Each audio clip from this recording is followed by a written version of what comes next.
Washington, D.C., home of the President of the United States, as well as the three branches of government. Washington, D.C. is known for its monuments, and every year thousands of people come here to see them. But Washington, D.C. also has a famous and infamous history. And in this video, I'll be looking at some of the more famous and infamous events that have taken place, as well as scandals that have brought down presidents. But to start, first I'm going to do is show you the Basilica National Shrine of the Immaculate Conception. This church is located about 15 minutes outside of Washington, D.C., and is the largest Roman Catholic church in the country and one of the largest in the world. It's really beautiful to see. This is walking into the Lincoln Memorial, and as you can see, there's Lincoln there on his chair. This site gets thousands of visitors a day. When we went, it happened to be kind of empty. If you look to the right of Lincoln, you can see engraved on the wall is the speech he gave at his second inaugural address. And then if you turn and look the other way, you can see the Gettysburg Address. Lincoln gave this speech at Gettysburg a few months after the Battle of Gettysburg. And this is what Lincoln looks at all day long. That's the Washington Monument. And then as soon as you step outside the Lincoln Memorial, engraved in the ground is the location where Martin Luther King gave his I Have a Dream speech. Okay, so then if I go over to here, there's the Vietnam Memorial over there, and over there is the memorial to the Korean War. And there's Tammy. Say hi, Tam. Say hi. Hi. And that white stuff is snow, and there's snow over there. I don't know why anyone would live where it snows. The mall, or the reflecting pool, is actually frozen over. So that's ice you're looking at. And again, there's the Washington Monument, and behind it you can see the Capitol. So I'm here at the Vietnam Veterans Memorial, and this is a wall that was built in honor of all the veterans who passed away or were killed in Vietnam. There's 58,000 names on the wall. And if I look right over here, my cousin is actually on the wall. Actually, second cousin is actually on the wall. Eugene Elder right there.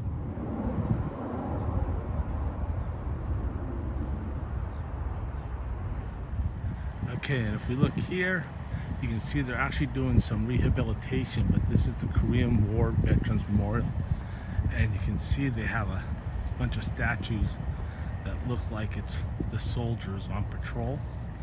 And then in the background, there's actually another wall back there. So we'll go over there in just a minute. And this is the view from the other side. And over here's the wall. You can see it has faces of soldiers.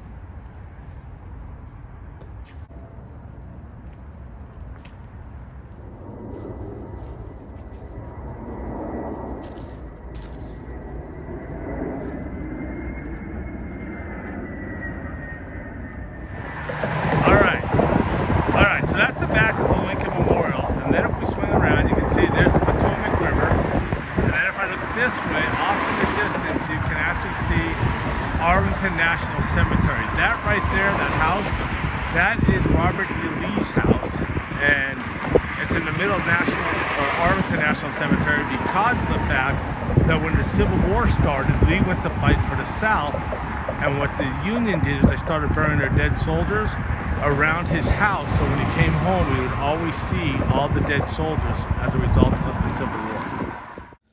This is approaching John Kennedy's grave, and there's an eternal flame that never goes out. If you look up on the hill, you can see Lee's house again, who fought for the Confederates, and that's why Arlington National Cemetery got started.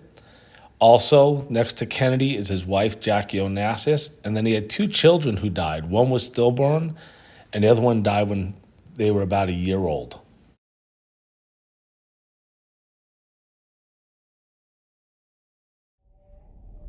Buried not too far away from John Kennedy is his brother Robert.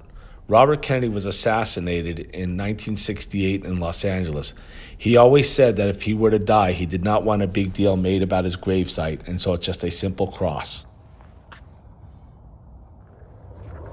In Arlington Cemetery, there's grave after grave after grave of people who served our country. Squirrel! Also at Arlington National Cemetery, you can see the tomb of the unknown soldier. It actually contains the remains of several different soldiers from several different wars. It's guarded 24 hours a day by a guard, and about every 2 hours you can see the changing of the guard ceremony. Not too far from Arlington National Cemetery is the United States Marine Corps War Memorial.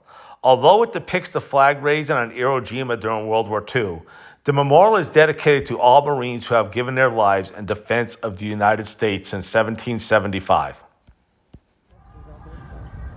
All right, this is Lafayette Park. It's right across the street from the White House, and this is where a lot of protests take place. If you look right over there, that yellow house that's over there, that was actually Dolly Madison's house. It's supposed to be haunted.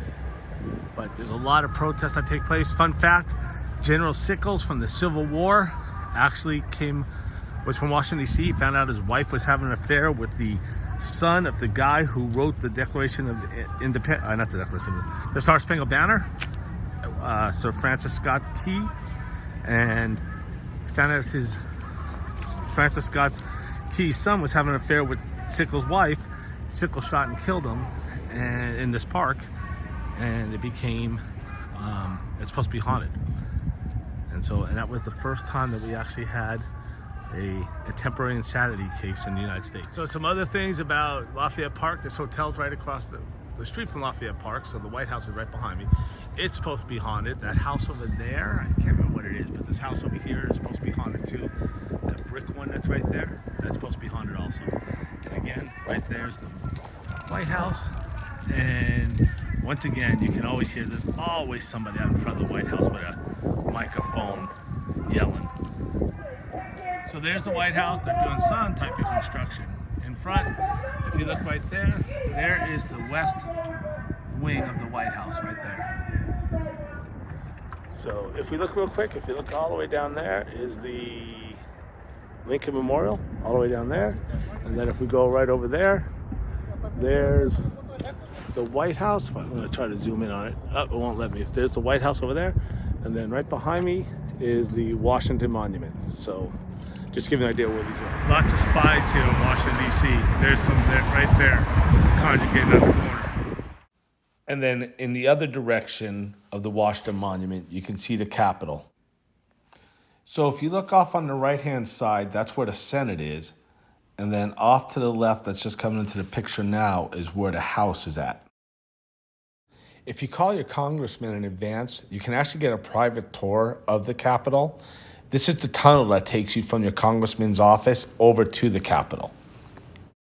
Underneath the dome in the Capitol, between the House and the Senate, is the National Statuary Hall, which contains statues that honors people from individual states.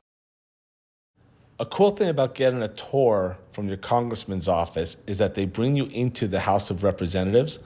Cameras weren't allowed, so I wasn't able to take a picture, but you can see where your congressmen do their work. Not too far from the Washington Monument is the Dr. Martin Luther King Jr. Memorial. It's a statue dedicated to Martin Luther King Jr. Behind the statue, there's actually a wall of quotes that Dr. Martin Luther King Jr. made.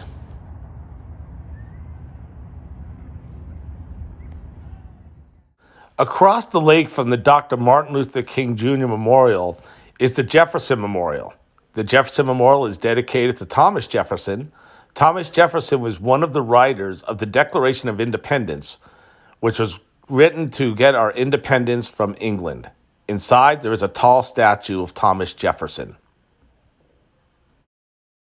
Another place to visit when you're in Washington, D.C. is Ford's Theater. This is where Lincoln got shot. The theater is actually a museum, but it still holds plays. You can see where Lincoln was sitting when he got shot, where John Wilkes Booth jumped off the balcony and then ran across the stage. And they also have the gun that Lincoln was shot with in a museum that's actually below the theater. After you get done there, you can cross the street and go to the Peterson House. This is where Lincoln died. More spies everywhere. Across the street from Congress is the Supreme Court. The Supreme Court is the highest court in the land. You can actually take a tour of the Supreme Court, and the tours are given every day at noon except on the weekends. Uptown in Washington, D.C. is the Washington Hilton Hotel. Ronald Reagan was shot coming out of this hotel by John Hinckley Jr. in 1981 after giving a speech at the hotel. You can actually stand at the place where John Hinckley Jr. stood and see his view of when he shot Reagan. There's also a plaque that's now located there memorializing the event. And because Washington, D.C. is known for scandals, you can actually go to the Watergate Hotel. The Watergate Hotel is where Gordon Liddy actually did his planning to spy on the Democratic National Committee as they planned the presidential election in 1972. You can actually go into the room where Liddy planned his events. And you can actually stay in the room, too, if you want. While in Washington, D.C., make sure you go to Capital One Arena and check out a game. They have hockey games there, and they have basketball games there. This night, my wife and I went out to see the Los Angeles Clippers play the Washington Wizards. It was an amazing game as the Clippers were behind by 30 points at halftime and came back to win. All right, so I hope you enjoyed the video of Washington, D.C. I didn't get anything in here about the Smithsonian museums. I'll have to catch that next time, although I've been in them many times. I just felt the video was getting kind of long, so I'll make another video of those eventually. Thank you so much for watching. If you liked the video, please hit the like and subscribe button, and we will see you next time. Thanks for watching.